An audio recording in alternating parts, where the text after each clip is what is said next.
Furs and a dog's fur inspired Velcro. A group of owls is called a parliament.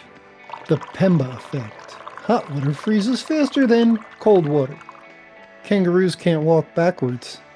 Mussel comes from little mouse in Latin. Oranges used to be green. Wood frogs can hold pee for 8 months. There are more plastic flamingos in the world than real ones. Some lobsters are biologically immortal. Hatchling octopi are about the size of a flea. Washington's rule, a country born in might. Adams' quarrels brought federalism's fight.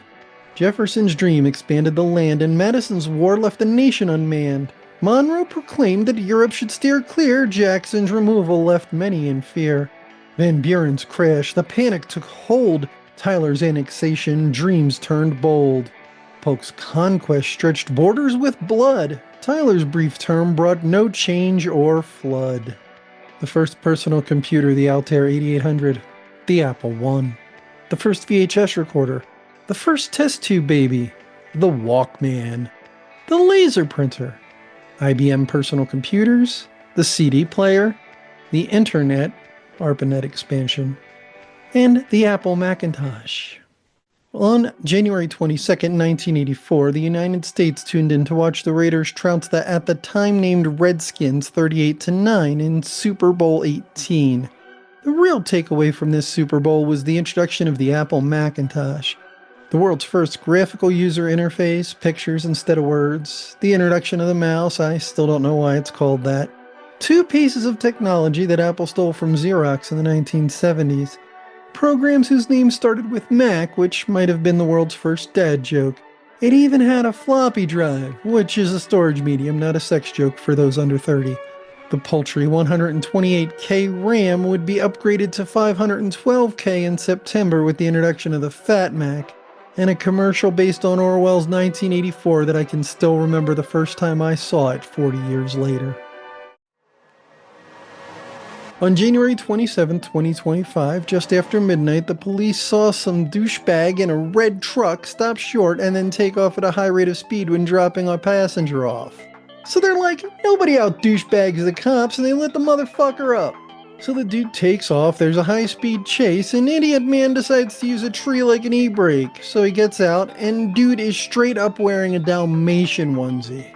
The cops get a handcuff on one wrist, and then the dude fucking bolts. At which point, the dude in the Dalmatian onesie, Keith Devereaux, yes, that is his actual last name, just like Blanche Devereaux on the original Golden Girls. Anyway, Keith Dog outruns the cops and actually fucking gets away.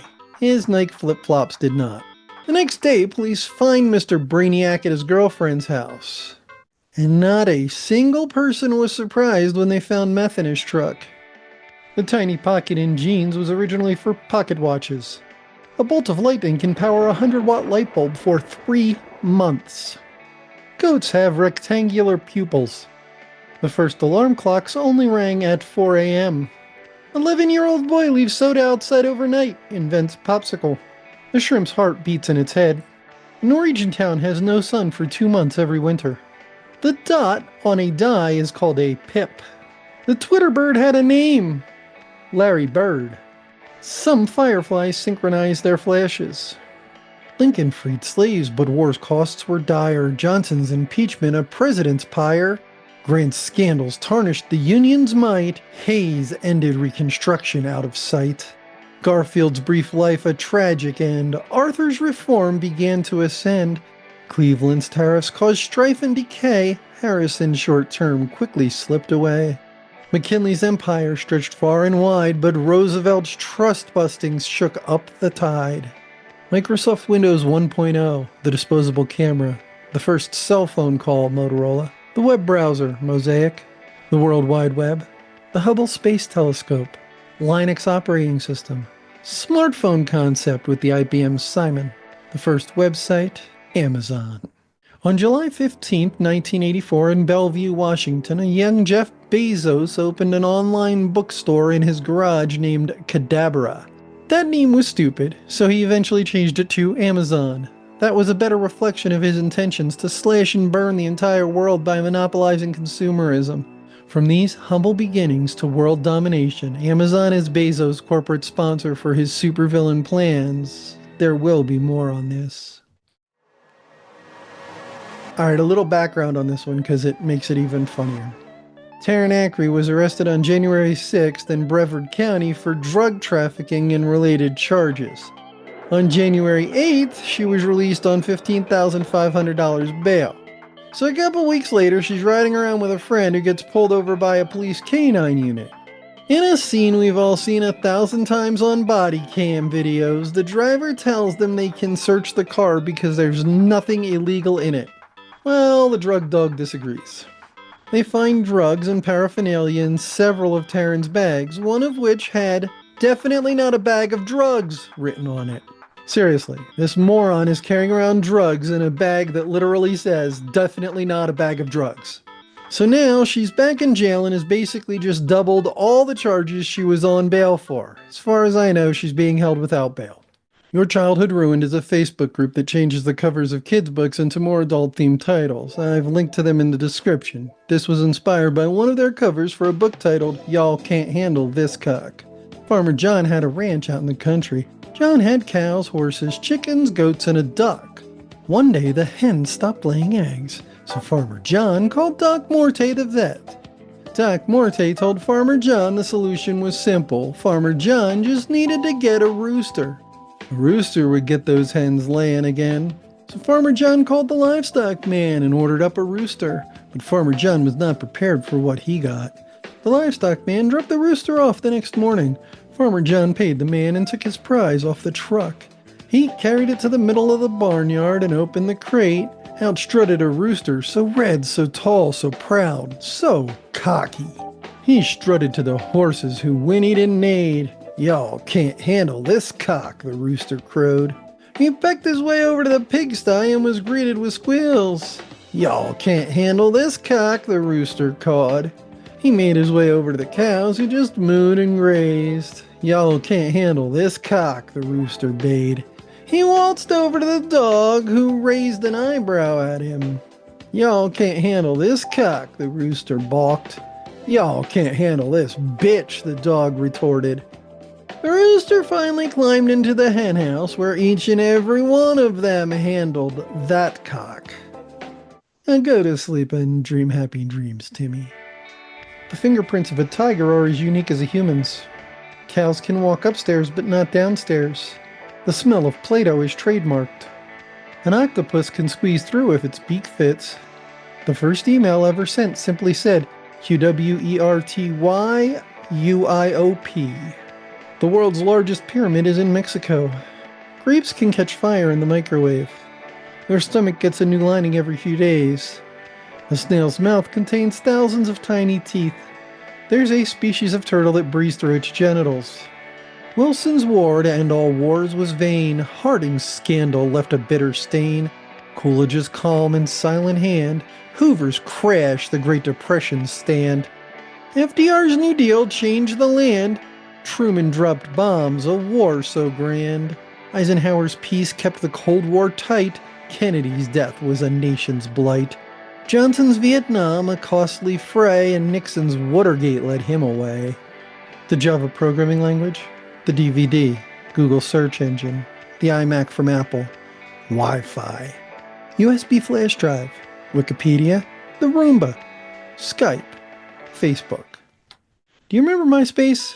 I remember MySpace. I never liked MySpace Tom, mofo stole my name. But anyway, MySpace was super cool. You could customize it in so many ways. It's literally the reason that everyone of a certain age knows at least a little HTML. For those of you not yet of a certain age, MySpace was the major social media platform before Facebook took over the landscape on February 4th, 2004. MySpace was way cooler than Facebook because it was so much more customizable. But as is often the case, a few bad apples spoiled it for the whole bunch. Those features that made it customizable also made it vulnerable to crackers, the older siblings of script kiddies. They would use something called injection attacks to hack your MySpace page and just make you have a bad day. Forced injection attacks. It's no wonder they are all incels now.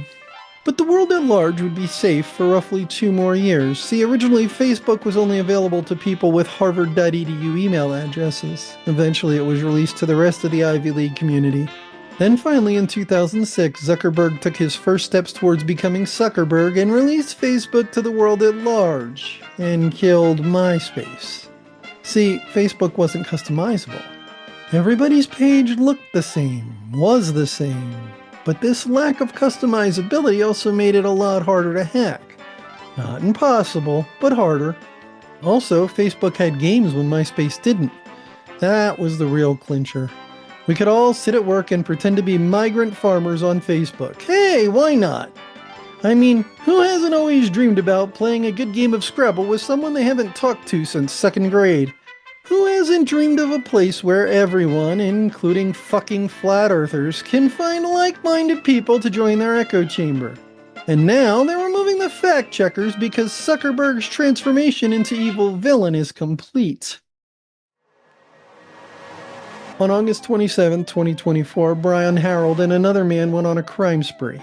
They stole a nail gun, a cordless drill, and a charger from a parked van. They stole a silver ring and a key ring from a parked Ford Focus. They traveled across town, stole a wishing well off a porch, and left it on a nearby street. They attempted to use a garden chair to climb into a house's window, but failed. We know this because all these crimes were caught on CCTV. We know that Brian committed the crimes because he also stepped in dog poop and left a perfect boot print at one of the crime scenes. When police arrested Brian, he was still wearing the boots that left the print. At trial, his lawyer screamed, "Drugs! It was the drugs! My client is not responsible!" The judge found that defense utterly stupid and sentenced Brian to a community order, which is basically probation in the UK, with 150 hours of community service. I wonder if he'll spend that time picking up dog poop. A jellyfish's tentacles can sting after it dies. The sound of snapping fingers comes from the finger hitting the palm. Matchsticks were supposed to be glue. Polydactyl cats have thumbs. The world's largest sandcastle was over 69 feet tall. The word nerd first appeared in a Dr. Seuss book. A watermelon is 92% water. The first recorded pizza delivery was in 1889. SpaghettiOs were introduced before men walked on the moon. The human nose can remember 50,000 different scents. Reagan's Cold War stance, a rising star. Bush's Gulf War won, but scars stayed far. Clinton's economy soared to great heights. Bush's Iraq war sparked countless fights. Obama's hopes shone, yet struggles remain. Trump's divisive rhetoric caused pain. Each left their mark on history's page, some with great triumph and some with great rage. A nation shaped by choices hard, the future unknown and yet still scarred. YouTube, Twitter, iPhone, Google Chrome, Bitcoin, iPad, Siri, 3D printing, Tesla Model S, Amazon Echo. Who hasn't sat on their couch and thought, hey, it'd be awesome if I could just talk and order up some pizza? Okay, probably people who haven't gotten high, but you're still watching this video, so you're probably thinking that right now. Well, on November 6, 2014, Bezos made that dream a reality with the introduction of the Amazon Echo. By 2014, paired networks named after 12th century Norwegian kings were pretty popular. That's right, I'm talking about Bluetooth, which is what the Amazon Echo used to connect to your other devices. It was a speaker that could play whatever you wanted to hear just by talking to it. But that was only the beginning of the device's evil nature. You could give it other commands too. Just call out the command phrase, just say Alexa, and then issue commands like an 18th century plantation owner. The Echo would dutifully carry out your wishes on the connected device. It had buttons for the Luddites too. Now you don't even have to lift your fingers, just yell out, "Alexa, get my favorite pizza from Domino's," and soon enough it shows up at your door with the money taken out of your bank. It was magical until October 22nd, 2017, when The Smithers Cage, a Simpsons episode aired which talked about Alexa and sent all the viewers a pizza. Before we start this story, let me just inform you that fentanyl is sold in 1/10 of a gram packages commonly called points.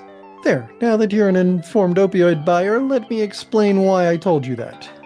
On New Year's Eve 2024, That's December 31st, 2024, just in case you are that high right now. While en route to rehab, Octavia texted her drug dealer, PJ, stating that she was willing to pay $45 for a couple points of fentanyl. Her dealer responded to meet him at the Tom Thumb convenience store in Panama City and asked what she was driving. She gave her dealer the make, model, and color of the car she was in. She didn't notice the unmarked police car that began following her almost immediately after she provided the car's description. She did notice the police who put her in handcuff at Tom Thumb.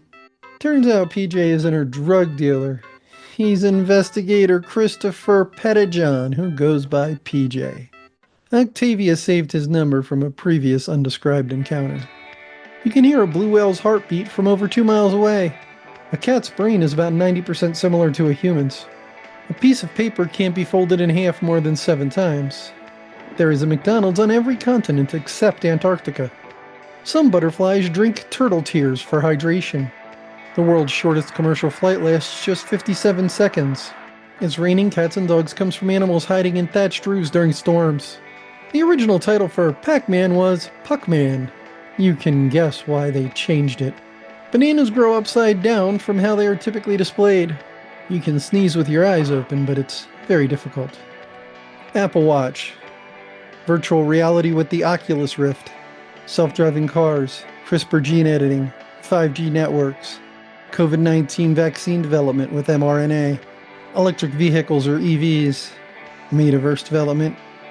AI models with ChatGPT, and quantum computing advances. Quantum computing. Where the physics meets the machine, it's quantum computing. Okay, so first of all, a quantum particle or system can represent a bunch of shit and not just one little turd. This is called superposition. Also, quantum particles experience love, making them more strongly bound together than should be possible. This is called entanglement. Additionally, quantum particles break up. Their relationship decays, collapses, or changes, and they become regular particles. This is called decoherence. Finally, while entangled, the particles talk to each other about both probable and improbable possibilities. This is called interface. It's like the classical computers are black and white thinkers, each bit is a 0 or a 1. Think of it like good or evil. Using a quantum particle in superposition as a bit allows a computer to think in shades of gray because the bit can be both 1 and 0 at the same time, with probabilities attached to both good and evil. This means that computer power increases exponentially. Think of what happens to Taco Bell in your bowels. You eat one taco that has maybe 4 ounces of food-like substances on it, and then you shit 16 ounces of something that smells and looks like spoiled chocolate milk. With quantum computing, 1 qubit, yeah, that's really what quantum bits are called, but anyway, 1 qubit is 2 states, 2 is 4 states, 3 is 8 states, and 4 is 16 states. I know what you're thinking. What the fuck is a qubit, really? Well, to get all boring and scientific, they are photons, electrons, trapped ions, and atoms. Look, they're stuff, alright? Really fucking small stuff. Also, they're like the polar bear club of the particles. You gotta keep these bitches real cold or they can unintentionally decohere. So WTF is the point of all this? Well, you see, classical computers operate on electric current and switches. Think of the light switch on your wall. When you turn it on, there's electricity in the circuit and you can find your bud. When you turn the switch off, it's dark and all the blacklight posters glow. The computer bit works the same way. There either is electricity in the circuit, which is a 1, or there is not, which is a 0.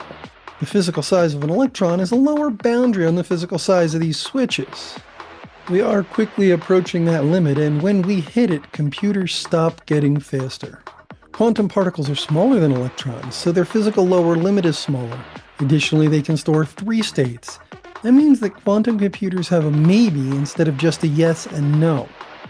I've been saying since 1999 when I was a first-year computer science student that we could not make true artificial intelligence until we could give computers a maybe. Folks, let me tell you something. This one scares me a little bit, because I've seen The Matrix.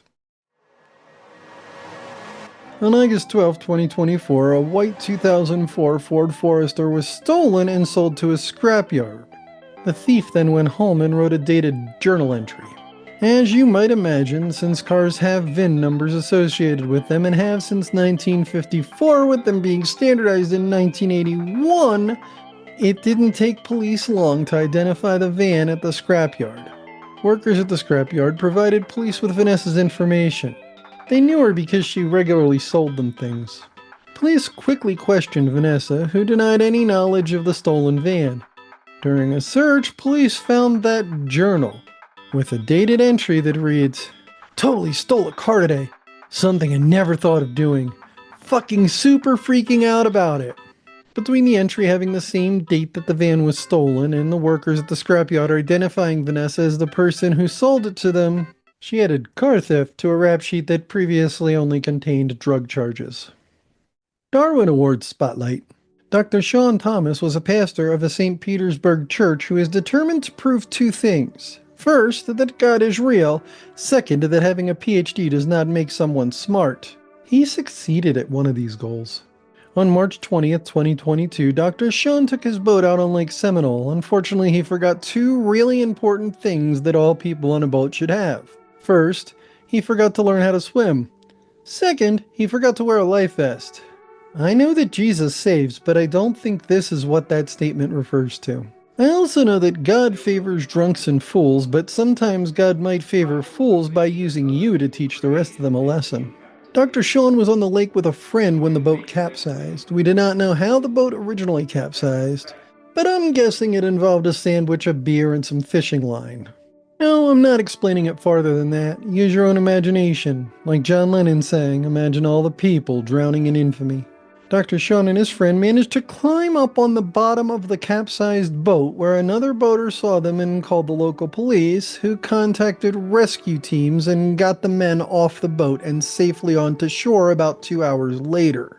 You would think that Dr. Shawn would be satisfied with this proof that having a PhD does not make you intelligent, but he was not. Dr. Shawn contacted a friend who also had a boat, because I guess everybody just has boats in this part of Florida. He asked his friend to ferry him back out to his capsized boat so that he could retrieve the craft. His friend agreed. While Dr. Shawn waited for his friend to arrive, he did not even attempt to do two things you'd think he might want to do before getting on another boat. First, Dr. Shawn made no attempt to learn how to swim. Second, Dr. Shawn did not procure a life vest. So, the unvested, non-swimming Dr. Shawn climbs into his friend's boat and to drive out to Dr. Shawn's boat. When they arrived at the boat, Dr. Shawn's plan to really prove that you can hold a PhD and be incredibly stupid at the same time became clear. Dr. Shawn doesn't attempt to hook a mooring line onto the capsized boat. Dr. Shawn doesn't try to tow the boat back to shore. Nope, not at all. Instead, the non-swimming, non-life vest-wearing Dr. Shawn jumps from the boat he is safely in onto the bottom of his capsized boat. At this point, the capsized boat uncapsizes, which you might think is a good thing. Except Dr. Shawn, the non-swimming, non-life vest-wearing Dr. Shawn, gets dumped into the lake. In case you're curious, Lake Seminole is 30 feet deep. Dr. Shawn is not 30 feet tall. Dr. Shawn's friend attempts to pull Dr. Shawn back into the friend's boat. He is unsuccessful. Allow me to state a couple of obvious facts. First, people are heavy. Second, boats require specific balance not to capsize. Third, hoisting a heavy object onto a craft that requires balance is not easy, which is why water safety courses teach boaters to perform water retrievals by grabbing the life vest and basically throwing the person onto the boat before it can capsize. Do you see the problem now? Dr. Shawn has no life vest, so his friend has nothing to grab. Dr. Shawn also cannot swim, so Dr. Shawn sinks. It's really hard to breathe underwater, so Dr. Shawn drowns. That is how Dr. Shawn proved that having a PhD does not make you intelligent and earned a 2022 Darwin Award for his troubles. There's a town in Canada called Dildo. The Empire State Building has its own zip code. The lava lamp was inspired by an egg timer made from a liquid-filled cocktail shaker. Bubble wrap was originally invented as wallpaper. Blue cheese glows under black light. The word quiz was supposedly invented in a bet to create a nonsense word. The average chocolate bar contains about 8 insect parts. Carrots were originally purple. Some mushrooms create their own wind to spread spores. The letter E is the most commonly used letter in the English language. Are you still here? Like, how high are you? Seriously, that you watched all that. Anyway, hey, I bet you have friends again. And if you share the video, then they can watch it too. Now you know a bunch of facts that you can use to astound your friends and win trivia night. If you do decide to share the video to your social media, you can make your friends wonder how high you were when you watched it. What was your favorite part? What was your least favorite part? Tell me in a comment. It'll help me make better videos next time around. Don't forget to like, share, and subscribe. And as always, channel memberships and super thanks are super cool. And now, I got a jam, so tag, you're it.